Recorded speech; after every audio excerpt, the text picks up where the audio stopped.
Cody's going first. All right. Welcome to Previously On, a Damage Control podcasting production, a award-winning podcast. My name is Daniel Newkirk, and I am the host for our episode today. Now, some little bit of trivia for you. You may recognize my voice from other episodes, such as The Orig and Previously On, and Dead Air, and Rank Me Off. But did you know that's not how Damage Control Podcast started? Damage Control Podcast started many, many years ago in an old comic book store with a whole different set of cast. I was supposed to be a guest star. And instead, here we are now. 2017 was when it first aired. 2017, so what is that? No, 9 is that right? 2017. Yep, 9 years later, and Adam has still roped me into this. So what you may say is that we've rebooted our show a few times. And welcome to today's Previously On, where we are going to take our previously made ideas from Previously On, and we're going to be rebooting them.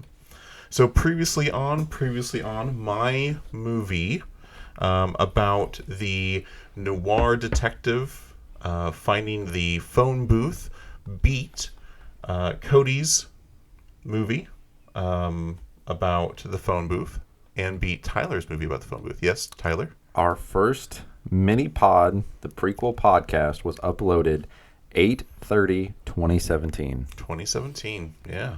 Well, what month? It was uploaded 8:30 at night, but what month?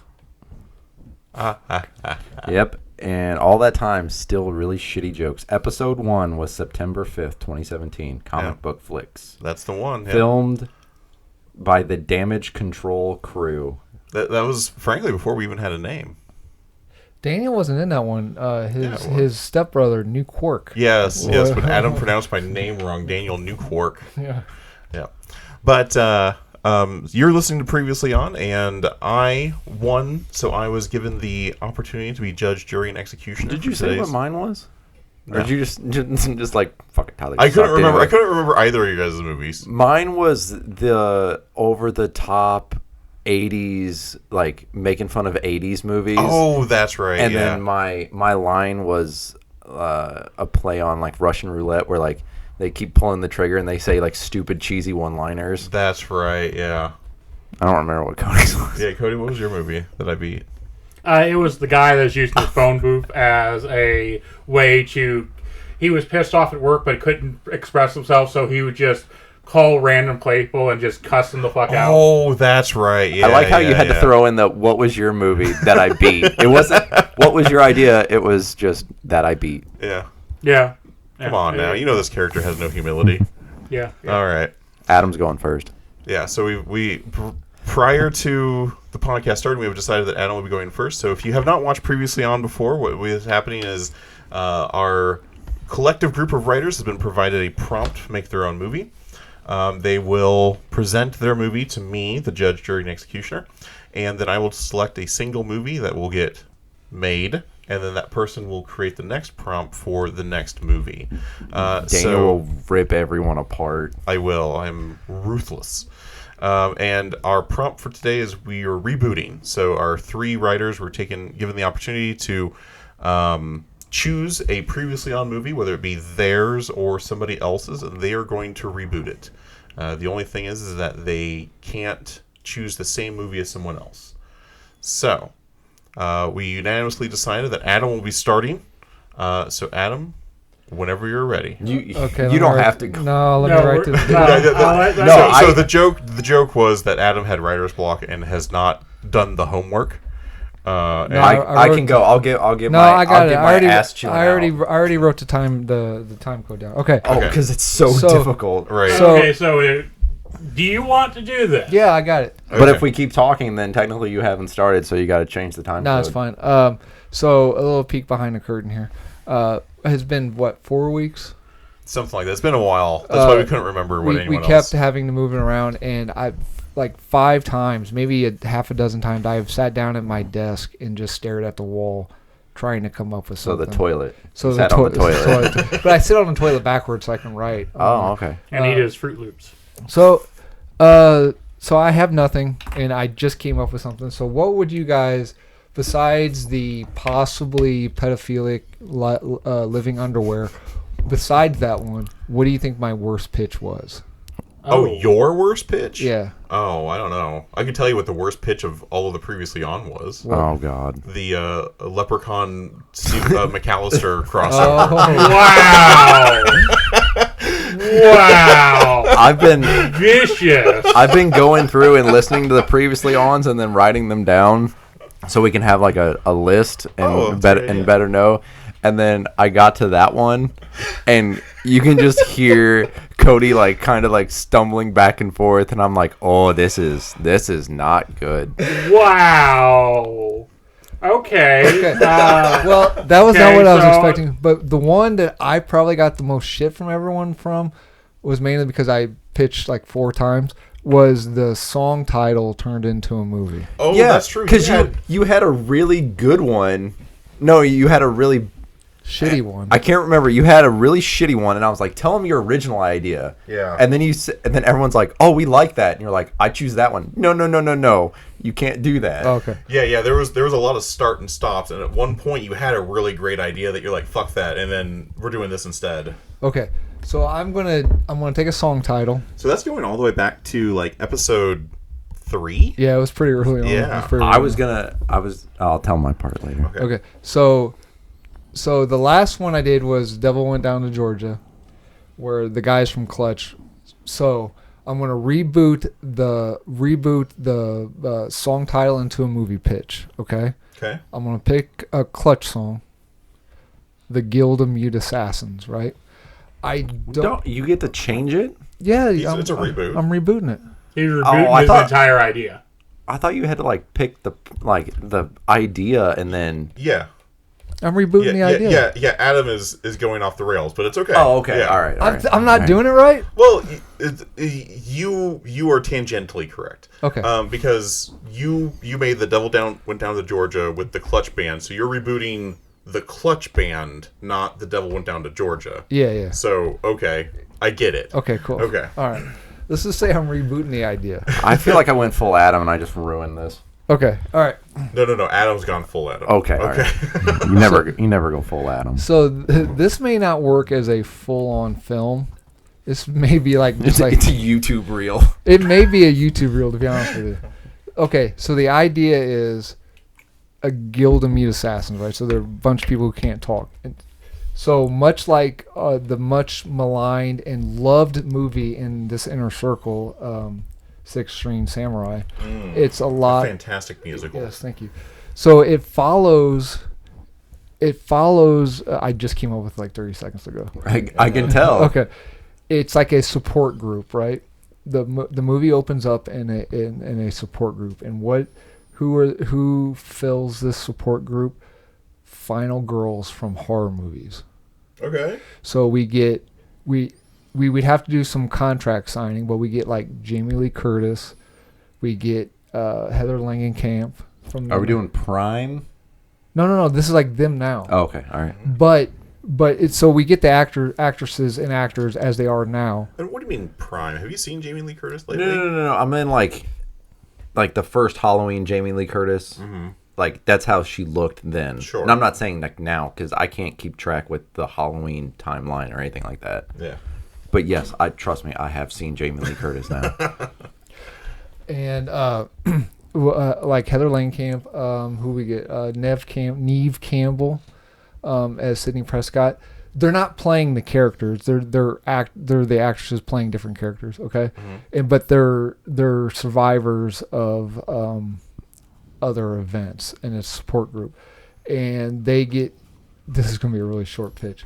They get a hit put out on. Let's say they survived mob violence, right? So the mob hires the guild. The best way to not have anyone attack you is to get into a group of same people that have survived all in one place. Yeah.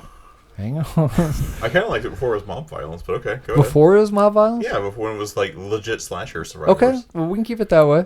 I love how whenever Adam does a pitch and Daniel will be like, "Oh, it was cooler when I did this." No, that's what I meant. No, forget the last 4 things I said. So it's a bottle episode. It takes place in we're like support groups, like the basement of a church, basement of churches type thing. Community center. Yeah, like that, like long, like 4-foot fluorescent tube lighting type shit. T8s or T10s? T12s. Are they energy efficient? No, T12s are not energy efficient. Okay. They're the tube ballast. I just need to know that for my own personal thing. I think I'm going to upgrade the lights in my house. They're the ones that cause the hum. Yeah, I don't know. I think T10s are cooler than T12s.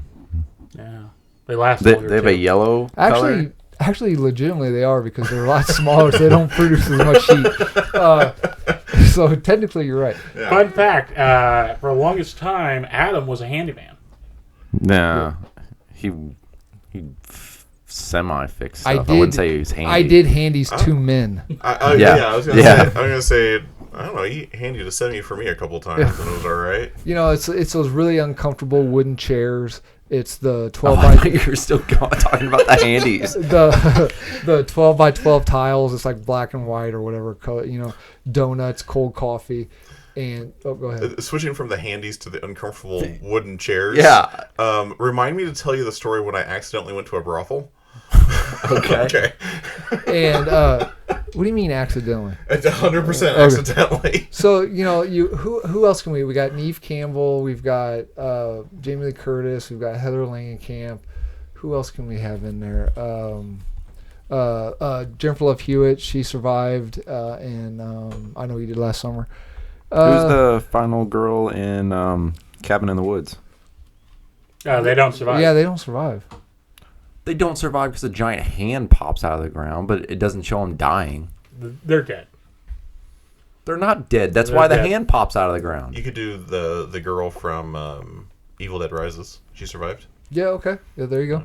And the girl from the first one, Evil Dead, the remake, because she survived. Doesn't she become the villain in Evil Dead Rises? Oh. No. Oh, no, that's right, because of the yeah, right. Yeah. You're right. Okay. Anyway, so apparently we got nothing but ladies in the final girl section. Yeah. So it's kind of like the Expendables. The gag, the selling, the marketing ploy is we hire these actresses who play famous final girls who survived this horrible event, and they're in this horrible support group. You got the bad T10s humming in the light pictures there, cold donuts, whatever, and then they're attacked. As opposed to hot donuts. If you ever had a hot donut's way better than a cold donut. I usually warm up the donut for other reasons. And you can actually eat more hot donuts than cold donuts. I meant cold coffee. Sorry. They compress easier. I meant this cold is the coffee. weirdest fucking pitch ever. Yeah, like if you bite into a donut and it's nice and warm right out of the fryer, like that's the way you want a fucking donut, man. Oh, I thought you were going to say that's the way you want a fucking donut. If you want a fucking donut, anyway. Use a Long Long you don't John. want to fuck a donut when it's hot right out of the fryer. I don't want to explain why, but if you have to explain why. The cream fill really makes that experience much better. Well, that's cream Long or jelly? John. Oh, cream. Yeah, cream all the way. I prefer jelly. What the fuck is wrong with you? Anyway, Cody likes Red Wings. Not to beat down on this point, but so the room. I'm trying to picture the room. We're trying to vamp and give you more time to. No, I got it all in my head. It's not. There's a smoke detector where it's chirping every couple minutes. Yes, exactly. And the room is filled with cigarette smoke. Like I'm trying to, because it's a bottle episode, so it all takes place in this really shitty area, right?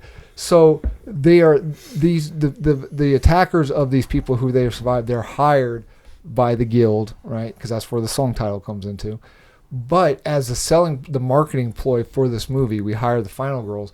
All the killer assassins are played by horror movie villains. So you got Robert Englund, you got Kane Hodder. Tony Todd passed away. You get Tony Todd's son as a tribute. Matthew Lillard comes in. Yeah. Who else can we get to come in? Who played Pinhead? Oh, Doug Bradley. Fuck yeah. They come in and they play the guild, but I want much like the Six String Samurai, I want the movie to be very musical oriented.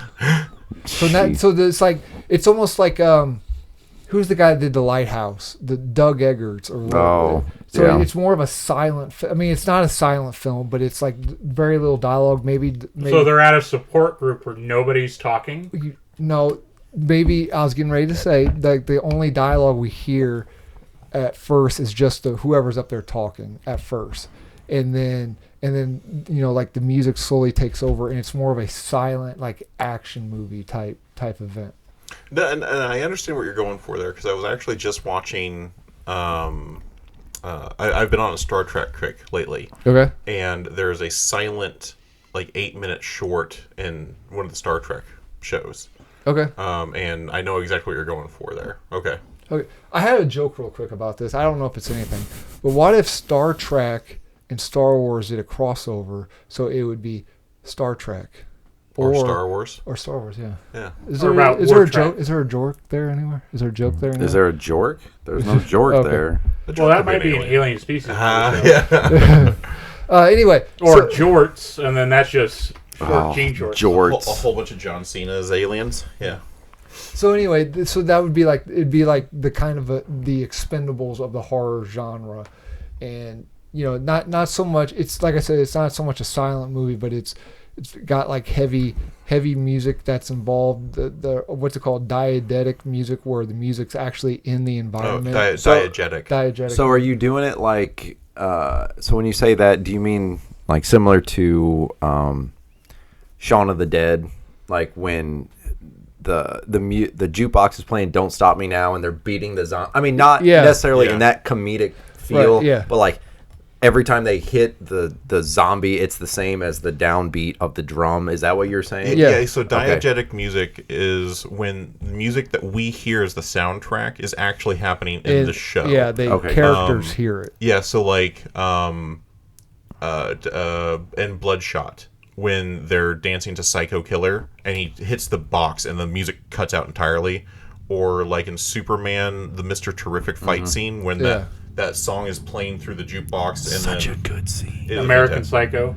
American Psycho. Like, so, but the thing is that you shift from it being like the overall sound to it being on the device that you shut off. Gotcha. So it's not just music is being played in the scene from a jukebox. It is the music of the scene is being played, and then someone turns it off or interacts with it. It's just playing from the jukebox or something. All right. So are they attacking all at once? Yeah. Or is it like the final girl goes against the villain one at a time? No. Or are we going to have a scene, the lights go off like, oh, we need to check the fuse box, but I don't know where it's at. Let's split up. No, we can do, if you want to do the lights going off, we can, I know it's overused, but T10s never go out. Even if you shut the breaker off. Yeah, exactly. I know it's overused a lot in horror movies, but man, it's fucking effective. Like the lights go off and you expect something scary to happen and the lights come back on, and all of a sudden the character's like there. I know it's kind of like the mirror thing, but I really like it. So that would be cool. Like the lights go off and then the lights come back on, and then like our guild is now in the room. I think it'd be kind of cool to see like Neve Campbell get attacked by Matthew Lillard. This is what I just saw. Lights go off and lights come back on, and they're all in the share circle, like sitting down, and everybody's like, "Oh shit, there's somebody behind all of you guys," and they don't see the one that's behind them. Did that? Yeah, that could be a cool scene. And they all instinctively do the same thing, where they run into the guy that's behind them. Nah, it seems kind of Three Stoogey. But depending on how you're doing it. We can have. Oh, go ahead. Here's an idea for your sound that you're trying to go for.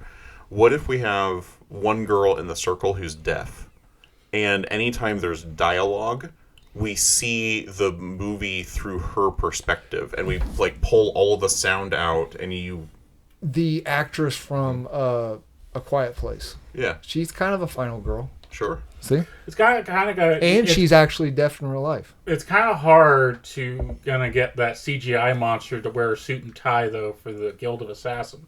No, not every.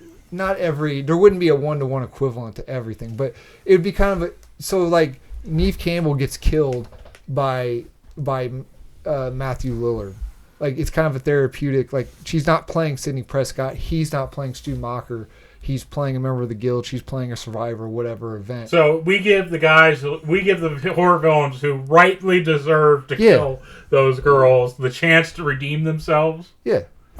Now I just keep thinking, because we talked about the fucking lights for so long, all I see is so they're all sitting around in the circle. you hear the sound of the breaker going off. Before that, you hear the hum, you hear the breaker click, everything's dark, and then you hear the breaker click back on, and then you flash a light, like as you're looking at the screen, the screen flashes white, so you kind of have to adjust, and you hear the hum, and then as the bright light fades, that's when you kind of see everyone standing behind everyone else. Yeah, and we can do homages in reversal. So say there's like a scene where it takes place in the building. It doesn't have to take place all in this one room. But like, so they all try to escape out the exit door, and of course the guild has chained it shut. And then later on in the movie, and then they look through a window, and the window is round. So later in the movie, you're right. It's not even in the aesthetic of the design of the building. Jamie Lee Curtis tries to get it. She finds the key for the padlock chain. She gets it off, but behind her is Doug Bradley. When we have Jamie Lee Curtis leading the group as like a somebody who's running the group, and like, okay, let's hear next from Bethany. Yeah, I just thought we could have Sigourney Weaver and then the dog. Fuck. That was going to be the xenomorph. Sigourney Weaver's not one. She's in there too. Sigourney Weaver's the leader. Okay. She's the head of the meeting. But we have like Jamie Lee Curtis.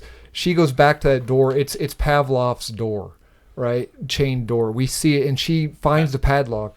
Pavlov's chained door? Or is it padlocked?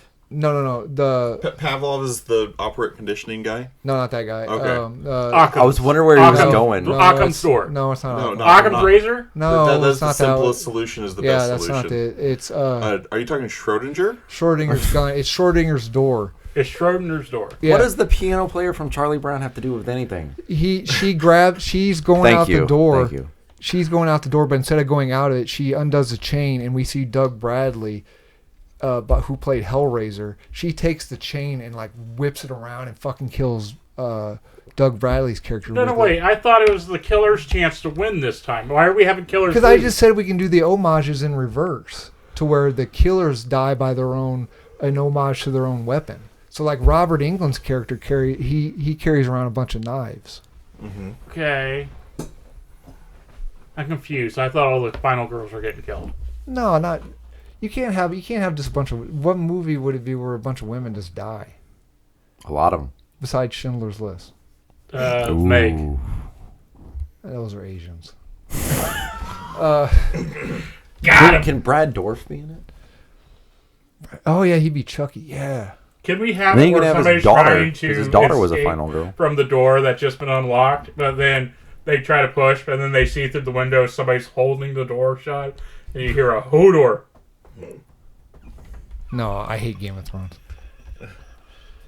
But yeah, Brad Dourif's another good one, and then so it's kind of like it's the Expendables of the horror movie genre. Mm-hmm. But like I said, more kind of like Baby Driver would be another good example of being more music. I mean, obviously there's dialogue in there, but being very musically oriented movie. Quentin Tarantino, a lot of his movies very involve feet, yeah, and Uma Thurman, but very musically oriented. Can we have a scene? Because I want this to happen. Because I figure the music is there to uplift them. So I was wondering if the music could be very upbeat and joyful, because they're not trying to bring the mood down, because that's the reason the music's happening.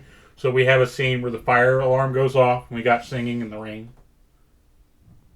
That'd be kind of cool. And it's just them fighting. And can we do a realistic where the sprinkler systems go off and it's just really nasty, gross, smelly water? Not the crystal clear shit that you see. Well, if you're doing realistic, only that sprinkler head pops. Not every sprinkler head pops. I know. And we have it because it'd be all rusty and whatnot, and so like, oh my god, what happened? Like nothing. It's just water. I do like the idea of a song that's naturally gleeful. I don't know if that's Singing in the Rain, but I do like that idea where you take a song like The Rainbow Connection or some shit, and then like horrible violence is being done. Because we're gonna have two people working together. So it's Kick-Ass. It's the only thing I know. It's the Banana Splits theme song where Hit Girls running through the hallway and just like murdering the shit out of people. Yeah, I was thinking the scene from the Suicide Squad with Harley Quinn. That's it. Yeah, that's one too. Or to make, I know Face Off did this, but what if one of the final girls has a kid and the violence breaks loose? So she's like, "Here, honey," and puts like speaker headphones over him and listening to some like the Wiggles, the Bluey themes, or Wiggles or some shit. And then we see her POV, and you there's just time like, a gunshot to every part of the Bluey song. So the bad guys I want Robert Englund as an homage to Freddy. I want Kane Hodder as an homage to Jason. Brad Dourif as an homage to Chucky. Doug Bradley as Hellraiser. And there was one more I wanted. Leatherface. But Gunnar Hand, the original one died, and there's not really another famous. You said Stu. Oh yeah, Stu Macher. Okay, so we got 5. So let's do 5 final girls. We got Jamie Lee Curtis, Sigourney Weaver, Neve Campbell, the lady from Hidden Quiet Place. What are you laughing at? You're gonna like get these horror icons together. There's a parody group that is the Stab Street Boys. Oh, yeah, I've seen that. I need one more. We need one more. So it's 5. So it's 5 on 5. Jennifer Love Hewitt. Jennifer Love Hewitt. There we go. They don't have a lit. They've only got one. And then the opening credits song is the Guild of Mute Assassins song, because that's the guild that's coming to kill him. But it's like a weird remember that trend that was going on where they would take like rock songs, but it would have it was always some girl, and it was like a weird slow acoustic version of that. That trend was really cool until it was everywhere. Then it's like, so we do like a weird acoustic electronic slowed down. So what are some of the lyrics? 'Cause I don't think I've heard this song. You never heard of Guild of Mute Assassins? It's all quiet. You will have to do it after the podcast. You can't play it here. No, I'm not going to play it. I'm going to look up the lyrics.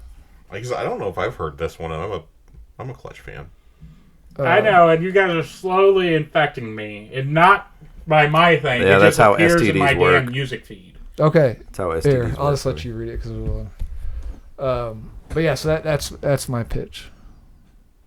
If that fucking wins. Oh, and the people that hide. Okay, this isn't. So, all right, I don't know why it's doing this. Mute doesn't appear in the song at all. Every lyric that has mute, I don't know if this is just a mess up. It is mule. No, it's mute. Yeah, I don't know why it's mule. Yeah, every mute in that list is a mule. The Guild of of Mule Assassins. Assassins. It's the Guild. Which I would I laugh my ass off if Adam got the title wrong. No, it's It's the Guild It of... is the Guild of Mule Assassins. Yeah, That's not the lyric. that's very funny. I'm just saying it would be hilarious. The company, the group that's behind the tragedy that these final girls are is the Bakerton group, which is played by the guys from Clutch. You're giving Neil Fallon a lot of acting jobs. I fucking love Clutch. I could not tell. Yeah. All right. If that wins, I'm gonna call some serious bullshit. All right. Well, Man, I was so stressed out. I just pulled it out of my ass. all right then, Tyler. It's your opportunity to lose. It is. I'm not gonna be able to make Wait a eye minute, contact. let me with write you. down the time code. Okay, I'm not gonna be able to make eye contact with Daniel because I get all excited. Why do you never look at me during? Well, it's hard when he's. Why does the facing lights other way. have to be off all the time? I get all excited. I'm like, I got a really good idea, and then like I start saying, I'm like, it's not that good of an idea. And Daniel's gonna hate it and call me an idiot, just like my Doc Brown Back to the Future one. Okay. Well, as long as you do a good movie this time, it'll be fine. So I took my reboot and I added more depth to it and it kind of changed the story. So the movie starts off, no sound, no nothing, completely black screen, and then there's an explosion, and like I want it like the THX sound that used to play before movies, like imagine like you're watching that in a theater. Like I remember sitting in a theater and like that would shake the walls, and so like that's what it is.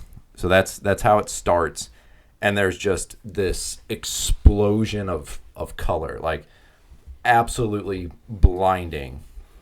And then we've got the camera. What? So we start your movie with a flashbang. Basically. So it's the movie starts literally with a big bang. Like that's what it is. Yeah, so once we get the the people of epilepsy out of the room. Yeah. You can hey, we'll slap a warning. So we'll slap a warning. So first we have people shit themselves because we create the brown note from the TIG. And then they can't fucking focus their vision because we blinded them. So okay. Yeah. Any movie's great if you can't hear or see it. Yeah. Exactly. And so the camera's just gonna be traveling through space, and we'll put the God's Eye Nebula, the Horsehead Nebula, and we're following these two. I call them like comet-like things. I mean, one is blue, one is purple, and they're just flying through space in different directions.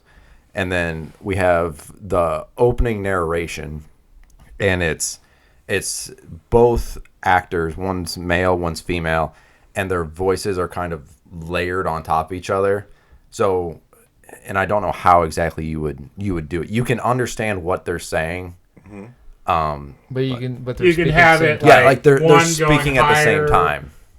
So like, has anyone played Shadows of the Colossus? Yes. So when you play Shadows of the Colossus, the being that's speaking to you, this is where I took it from. Like it starts off speaking in like a purely feminine voice, and then as it gets stronger, more powerful, it's just like male voice layered on top. Isn't that what they did with Gozer? Didn't that creature, God or whatever, didn't it double speak? No, I just had a real deep voice. Oh, okay. But like, so it's Are you a god? It's two different characters saying the same thing, Right? And then they're talking about with the birth of this universe came the birth of us. We traveled through everything separate, and so then you kind of see these two beings, and they're creating different things. Like they're literally building this universe. I'm so terrified whenever I have to fucking... look at me, Daniel. Look at me. Whenever I have to pitch to you. So they're expanding on it, and they're talking about... That's so beautiful. But they're talking about how they're creating these things, but there's no point to it. Like it shows like them making this planet, but they're like, it's just hunks of rock floating in this void. So are these creatures physical creatures or just nebulous lights? So when you see them, like I said, they look like Galactus? They're like Galactus in the Rise of the Silver Surfer movie. At this point. Like they're just these comet-esque looking figures, I guess. Like it's just light, like flying through the blackness of space. They haven't used that. They haven't done that one word that Cody knows, coalesced yet. Isn't that the big word you used that one time? Yeah, coalesced. Yeah, there you go. They haven't coalesced yet, right? Yeah. Okay. They haven't done that yet. They sound like they're still incorporeal. Yeah. They're waiting for the penultimate episode. They still have an etheric nature. See? Look at that. Word of the day calendar's really working for you. Now say the. Now say aluminum. Aluminium. Okay, so then, and all the while this is happening, they're on separate ends of the unit. I don't know how to show it, but like they're not in the same area. Mm-hmm.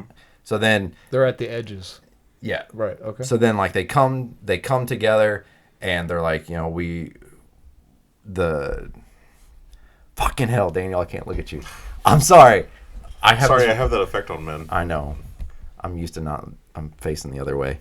So they come together and they create this planet, and then they land on the planet. So then the camera's gonna I can't look. So they create Earth, and it's Pangea Earth, so ancient times. So they land on the planet, and the camera's going to pan up. You see the guy, and Adam's going to laugh at this, but we got the guy is going to be played by Jake Johnson.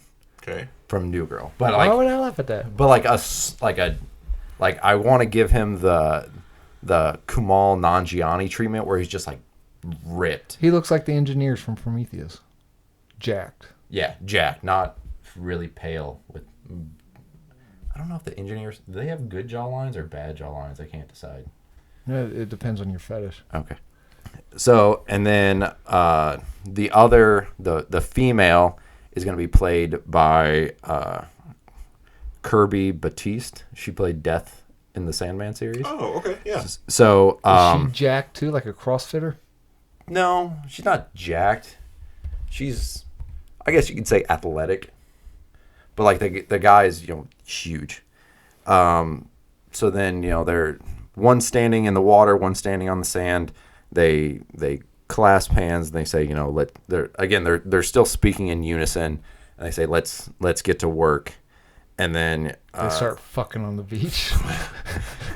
yeah, it's quickly becomes a porn. Okay. No, so the camera's going to zoom out again, and then it's going to show like the Earth spinning, the planets, the continents will separate. It shows It's a time lapse. Yeah, Right, shows okay. that time has passed, and then we'll kind of have to do there might be a better way to do this, like an exposition dump on what's going on. So it comes back on this island where they first landed, and they're giving this exposition about how they are the gods of this planet. Everything they do is their humanity has given them their purpose. It's not just a hunk of rock in space. They're called different names by the humanity, and they've kind of accepted that they're worshipped for so long, and then they're just like they're given up on by humanity. So on this island, they've got different statues, like of gods that they have been sitting in the sand, and the earlier statues have kind of like sunken down deeper. So you just see like rows and rows. So you see like they've been in control for forever. The guy and the girl. Yes. Okay. And we're not going to name them yet. Okay. That gets revealed later. But they're arguing back and forth on what's the best to do. It's one of them is fed up with being forgotten constantly. They can't decide what is the best way to run things. One doesn't believe in humanity, the other one does. The woman's angry that they've done everything for these people and they just forget about them. The guy's like, that's just how it works. This is what we decided long ago. So then we do another time lapse. Is that what it? Time lapse. Yeah. And so that they go to this they come to a decision. They go to this civilization that's starting to move away from them, and they're like, okay, well maybe. Wait, I've lost. What time in human civilization are we right now? Like Just ancient. like Sumerian. Yeah, Okay. It's longer than 2,000 years ago. So we're past hunter gatherers. We're now creating. Yes. society. So they're civilizations. Like Okay. I wouldn't say like Not necessarily Rome, but a little bit before that. It's kind of like how like Lord of the Rings is like vague ancient times. I guess it's kind of like that. Okay. All right. I'm with you. It's not really like where you could put it on a timeline. It's just like this happened thousands of years ago. In this reality, it's like it's not ancient in the form where like they have like crazy technology. It's Right. just undisclosed ancient times. I'm with you. I got confused. Okay, so they're like, okay, you don't want to be forgotten. I think it's okay. Let's go to this civilization as their gods and explain to them that we have the best intentions for them. And so they go and like they meet with the leader of this civilization, and just immediately they're attacked. They're like, we don't need you.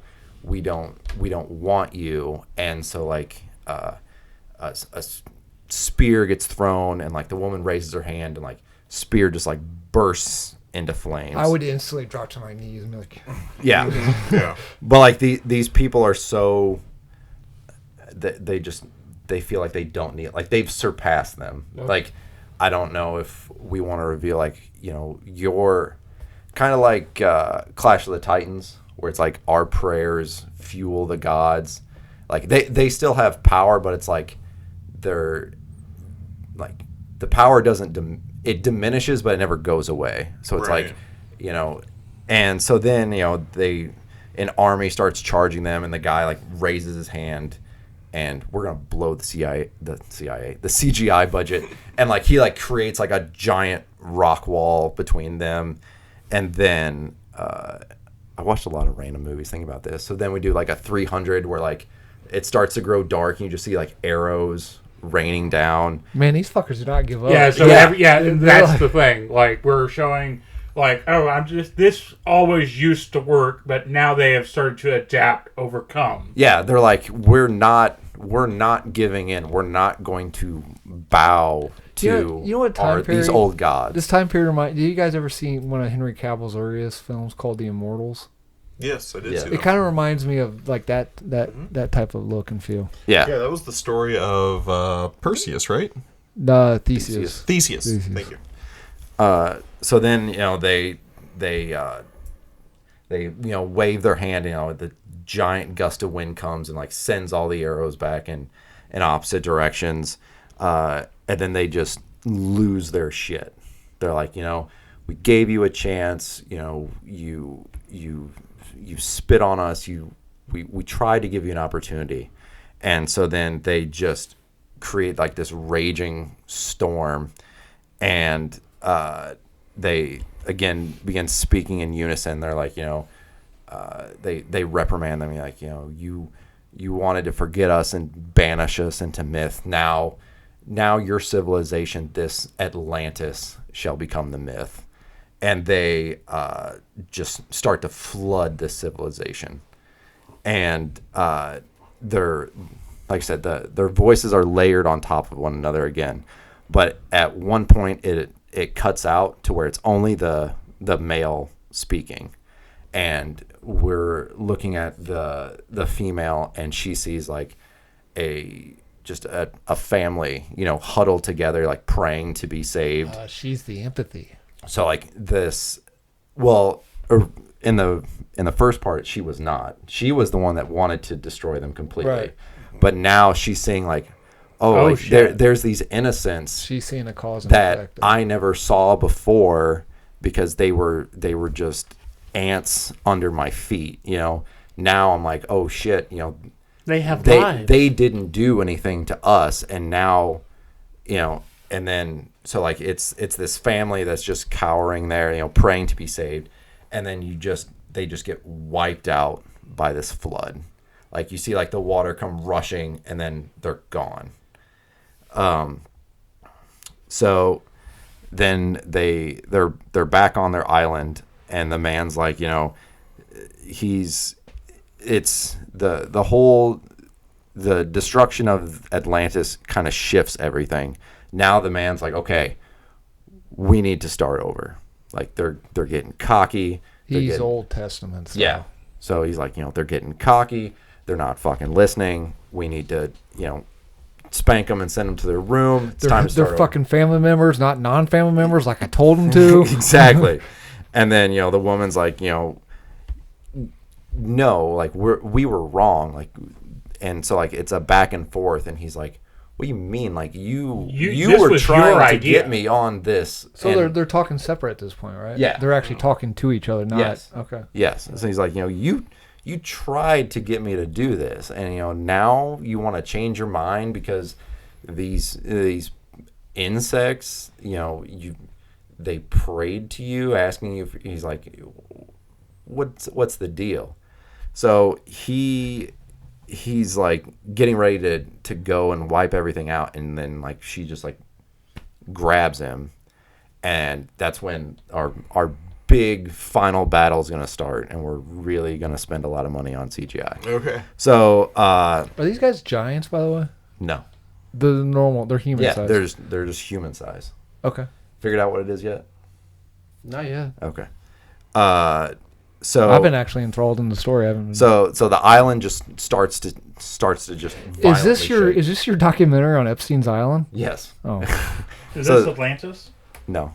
So the island just starts to, like, violently shake, and then, like, the guy's eyes are, like, turned green. No, he's not the Hulk.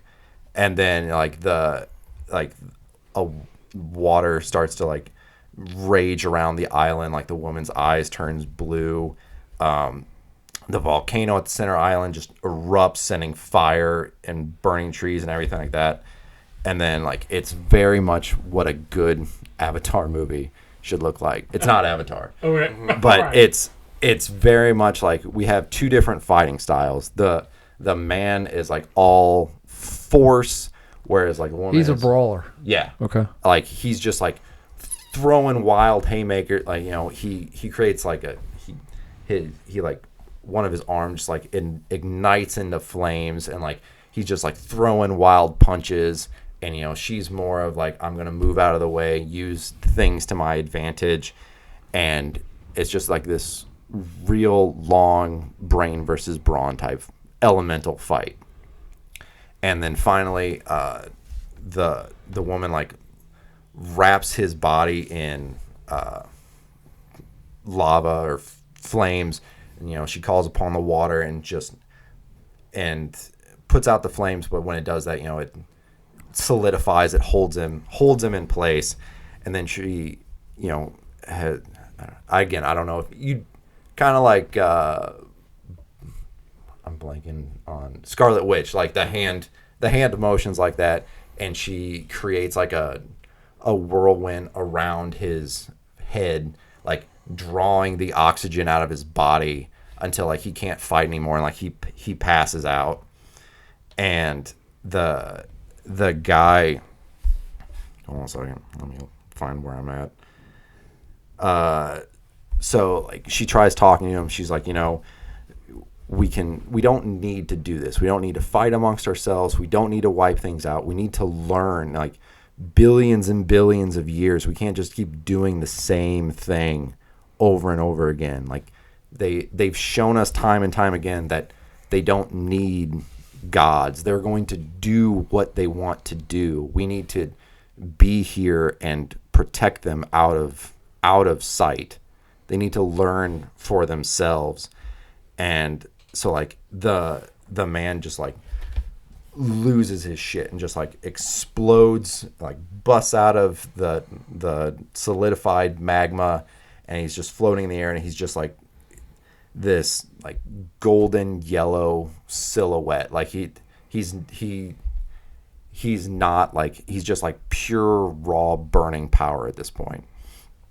And so, like, there's flames shooting up from the grounds, rocks, you know, coming down, you know, this mountain shaking apart, you know, hydro spouts in the ocean, you know, wind whipping everywhere. And the woman's just, like, kneeling on the ground, like, you know, it's over. We've lost ourselves completely. And the guy's, you know, starting to monologue, and he's like, you know, it's not over. You know, I will be the one God not forgotten. You know, and they're like, you know, you'll have to kill me. And that's when you get another bit of dialogue where it's like, you know, when we wrote the laws of this planet, we could not kill each other. And he's like, you know, that's true, but I can still, you know, hurt you for all eternity. Like, you were this guy that was all for, you know, opening a dialogue and speaking and fixing things. He's just completely lost. He's like, there is no hope. I will just completely wreck you until the end of time. And so, like, he's, you know, she's kneeling on the ground, and he kind of lowers himself, and, like, as his, like, foot hits the sand, like, it's so hot. And he does a superhero landing? No. Like, he slowly lowers himself down. Oh. And so, like, as, like, his feet hit the sand, like, it's so hot, like, the sand is, like, turning to glass under his feet. And he gets close to her, and so he's like, I jumped ahead too far. He's like, I can't kill you, but I can hurt you for all eternity, Gaia. And so she looks at him and, says, billions and billions of lifetimes, I've only just learned the most important ability that we have. And she punches him like square in the chest and rips out his heart. And his heart is just like this glowing orb. And she's like, I can't kill you. You can't kill me. But I can banish you to the farthest reaches of the universe. And so the next thing you see is him in his blue cosmic form just hurtling through space. And as you see him, you hear his voice, and he says, like, I'll just come back. Like, there's no getting rid of me. He's like, it may take billions of years, but this is not over. And so the camera's going to return to what ends up being like Hope Island, and like all the god statues are gone. Like, it's just this tranquil island, and it's her sitting on this throne. And she's like, I'm no longer a god. I don't want to be a god. This place doesn't need a god. It needs a protector. And we're going to do like a time lapse, kind of like from Moon Knight, where like they're turning the sky. So like she's sitting stationary normally, just staring out at the world as the sky is just rotating. And we're going to show like the sky kind of starts to darken with like smog and, things from like the Industrial Revolution, like things getting hazy and gross. And she's like, it's no longer my job to save them. They have to save themselves. I just need to find the right people. And sitting on like a pedestal next to her is a box. And the camera's going to pan from her to this box. And it's got the 5 Planeteer rings sitting in them. And then you hear like a instrumental score of the Captain Planet theme song starting to play. And then Don Cheadle walks up. And then it just black. And then the credits start. I have one note. Does she turn his core into the rings?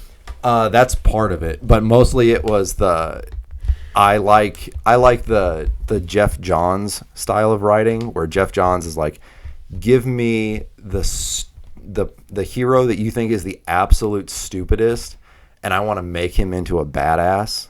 Like, that's what he did with Aquaman. Mm-hmm. Like, when you see like he turned around Green Lantern too, didn't he? Yeah, but like specifically he was talking about Aquaman because someone was talking about how dumb he is, and then he put in the comic where Green Lantern's like, oh yeah, you can do a whole lot of help, and then it's like a panel of him like raising his arms, and fucking just sharks are flying up, like grabbing parademons out of the sky and things like that.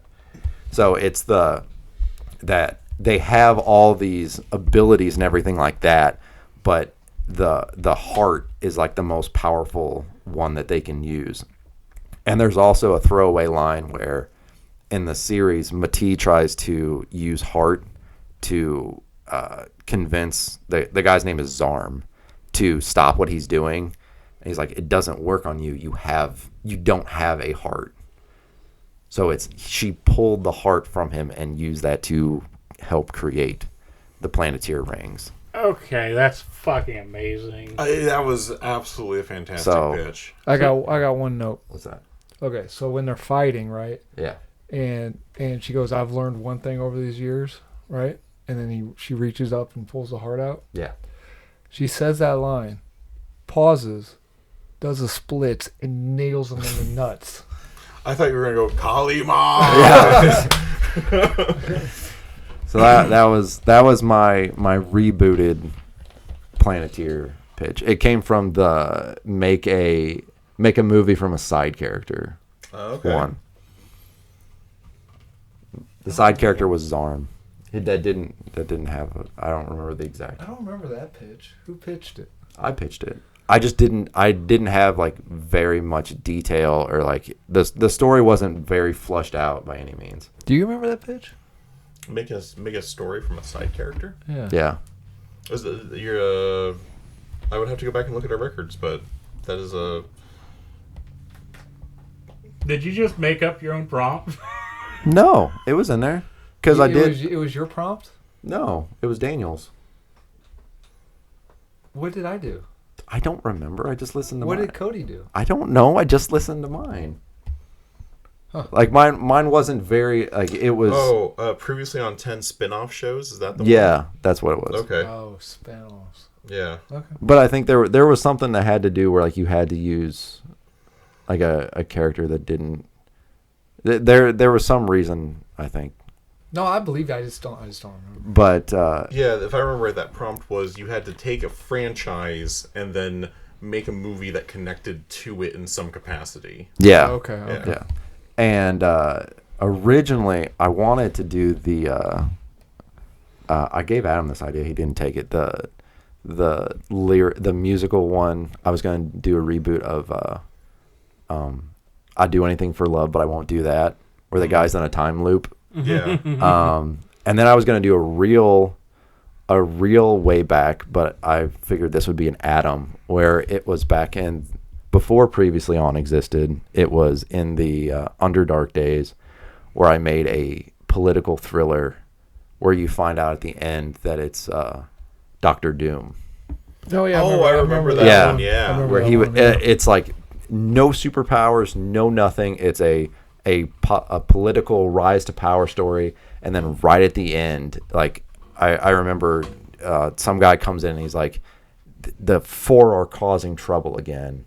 And then, like, he grabs the Doom mask. Yeah, and wasn't he being waterboarded at one point in time or something? I don't remember. I remember Yeah. that, Yeah, that would have been an old pitch to Yeah, reboot. but I was like, nah, I don't want to You lose. should have. We remembered it, obviously. I don't want to lose on a technicality. Oh, so no. I went with that. All right. That is going to be a hard bar to live up to, Cody. Are you ready? He's going to do Luck of the McAllister. We open up on a pot of gold. No, we open up on the movie, somebody furiously typing away on a keyboard, trying to figure out a password. What kind of keyboard? Mac, Old school. Mac, Dell.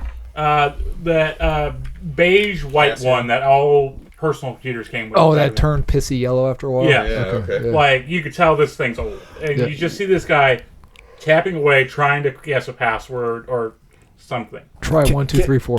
Can he do what my dad does and do the hunt and peck where he's just like, and it takes like 4 hours to type 3 letters?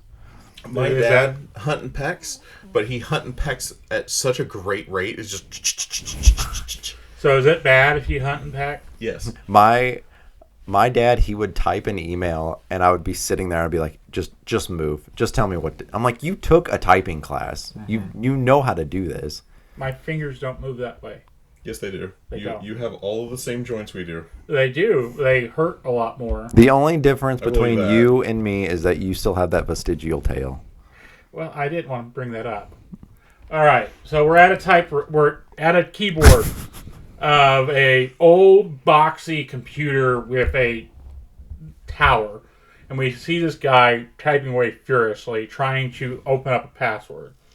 Open up a password, and we get 1643, and just nothing is working. Okay. And then we got like, damn it, and then we get to the point like, number of passwords entered wrong, locking for 24 hours. And he's like, damn it, I'm going to have to try again tomorrow. What was the password hint? It was just infuriating. Like, He should have looked. There was a sticky note right on the screen. Password hint. Your password is... Password. Yeah, there was someone who did like, your password is incorrect, and their password was literally the word incorrect. That's pretty smart. Yeah. no, it was like it's some infuriating thing. It was along the lines of like it's just something infuriating, and it just on January 14th. That's it. Okay. And we go through him getting up. Then we see it's now late at night. We're in a building. The lights are off. You see him furiously going through files. Like looking up January 14th. And it seems like, and he finds a bunch of files. He's looking through them. Hang on. I love how Daniel already cited Tyler's one. He's tuned out and he's going through a notebook. I'm not tuned out.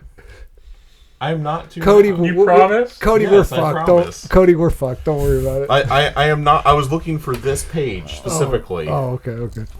Okay.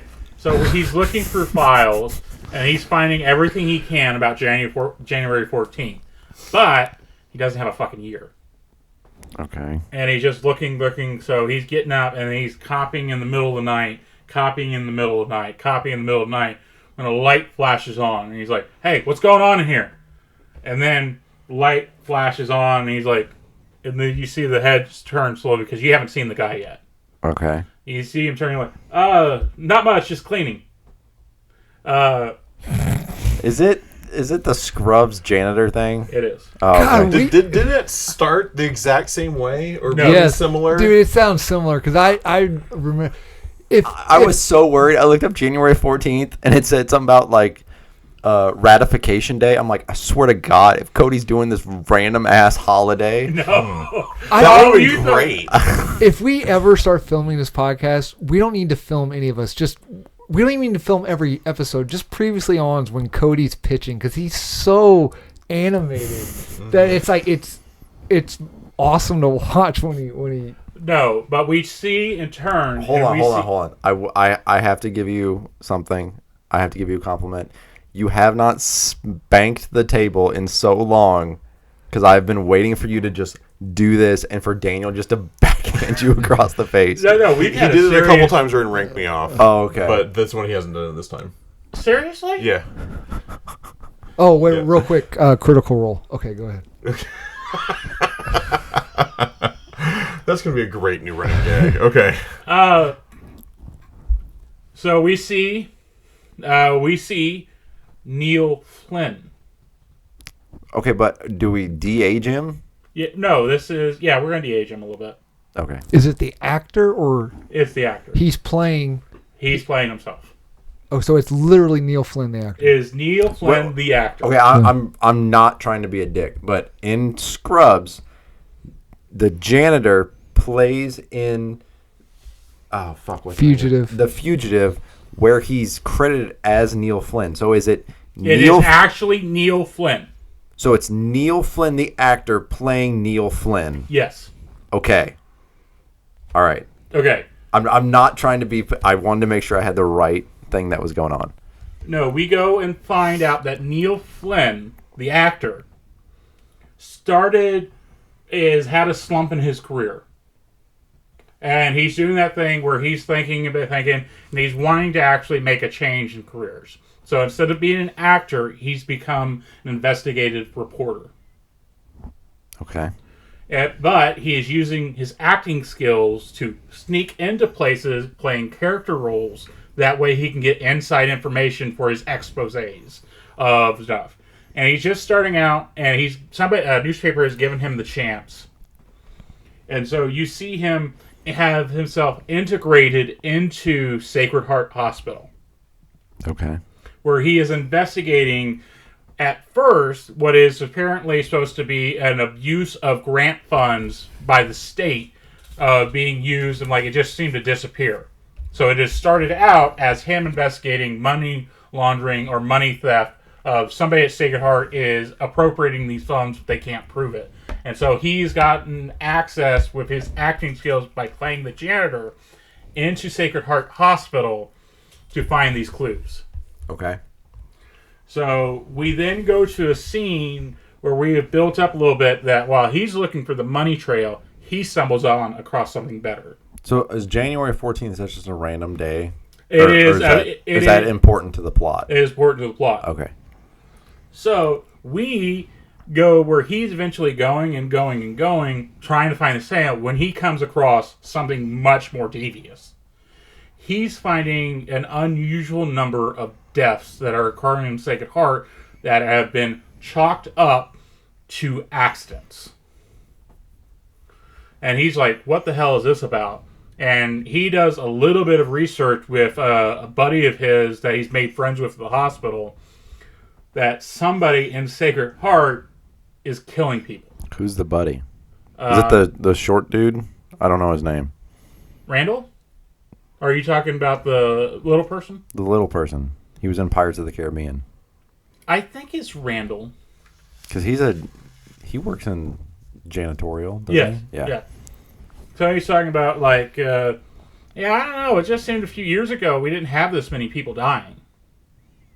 And he's starting to put the pieces together. And by going through files, he has seen considerably that the number of people that have died to accidents has risen dramatically to a level where it can't just be incompetence. And he's putting this stuff together, but he can't prove any of it because all the names of like who the doctor is on the case is somebody else. So it's not, he's having a hard time finding information. Okay. And while this entire time is happening, he keeps coming across people who keep fucking getting in his way while he's trying to do these investigations. So he does anything weird he can to just like, oh, it's just a weird dude, leave him alone.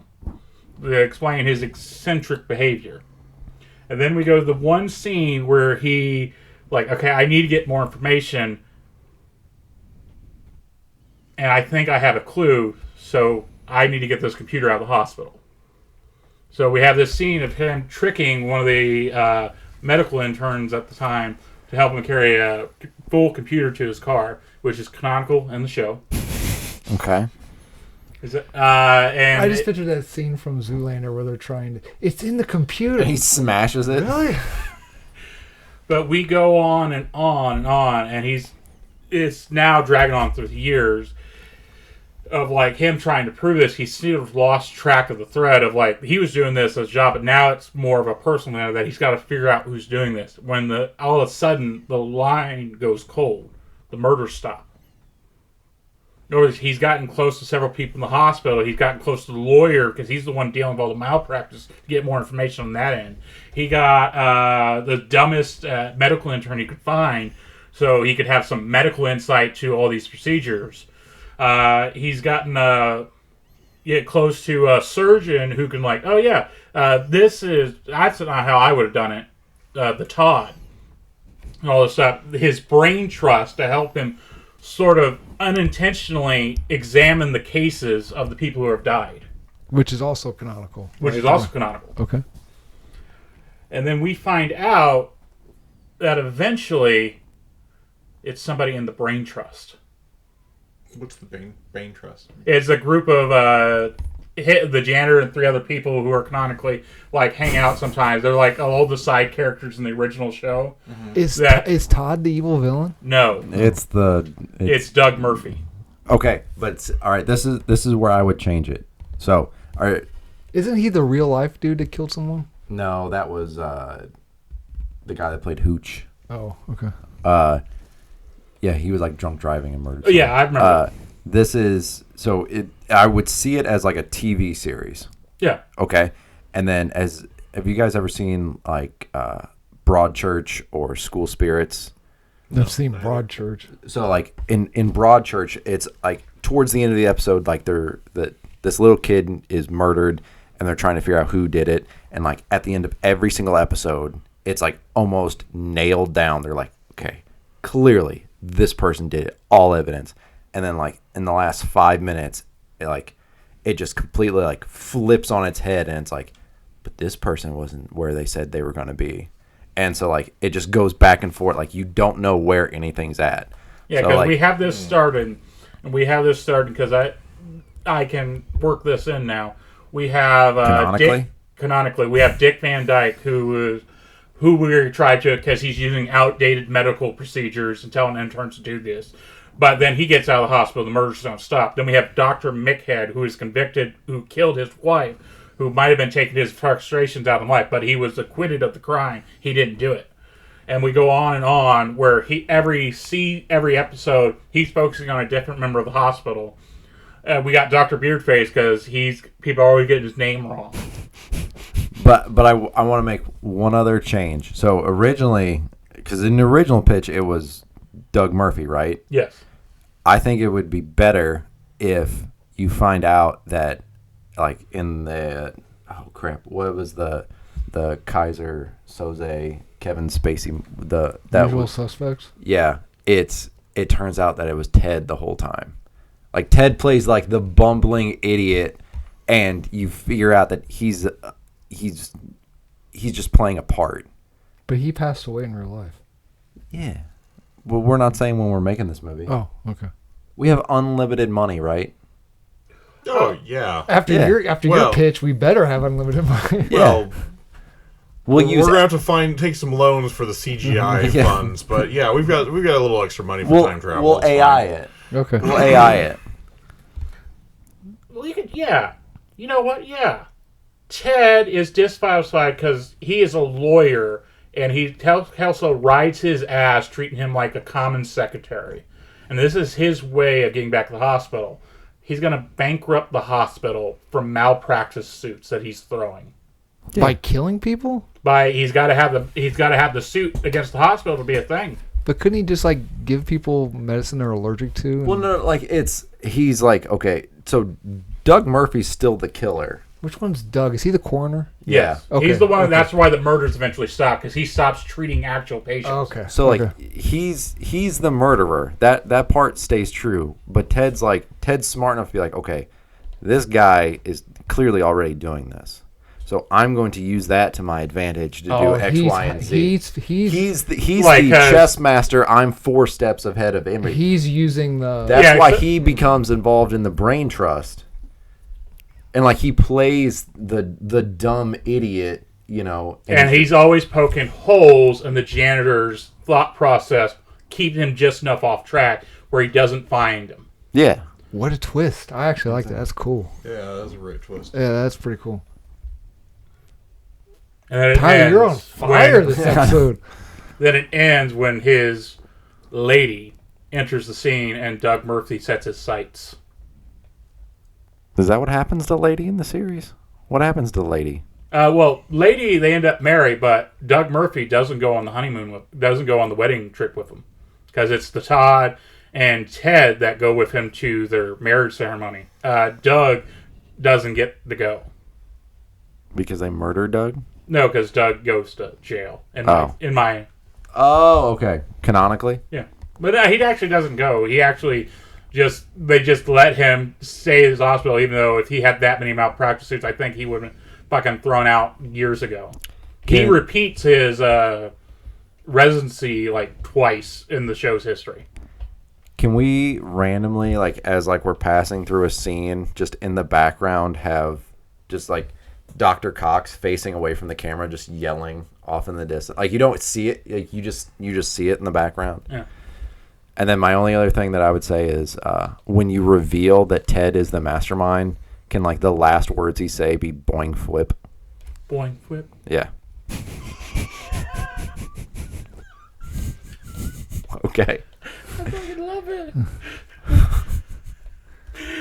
and when he's finally about to get caught, Ted leaves the hospital of his own accord.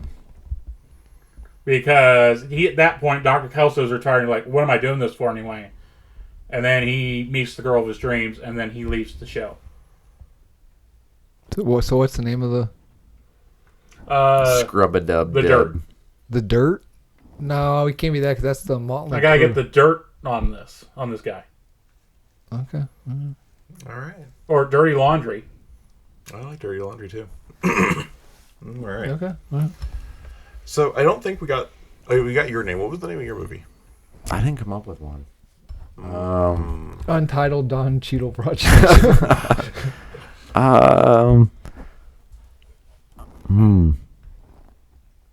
Any ideas? You want to throw them out? I don't know much about Captain Planet's lore, so I don't... There's not a whole lot of it. That's why it was easy to make up. Oh, okay. Because I want to tie it into it, but What? So Gaia is the name of the goddess in the show? Mm-hmm. almost like something like Mother Earth or something like that. Yeah. Motherfucker. Because I'd kind of like it to be something where, like, if you saw a trailer for it, you would want to go see it, and like the Captain Planet reveal would just be like a nice twist at the end. Yeah. Like, it wouldn't be like, this is a Captain Planet prequel. Like, it would just be like, oh, that's what that is. The decision for Earth. Okay. I don't. Like I said, I don't have a whole lot of. Like, I know it's not that good. It's got to be something about the ultimate, because it's ultimately like what they decide to do with Earth. Like, you'd say the heart of Earth, because the whole point is that they don't use that power, and then that power is what end up creating the planetary rings. Okay, the heart of Earth. Yeah, I like it. All right, Cody, are you done with your pitch? Yeah. Okay. Boing flip. Boing flip. Sorry. I don't get what. Does, I don't get it either. does he say that? That's what he does. Like, whenever someone insults him, like, it bounces off of me and sticks to you. Like, he does that all the time throughout the series. Okay. Like, you think you're funny. Funny looking. That's like his little catchphrase. All right. Gotcha.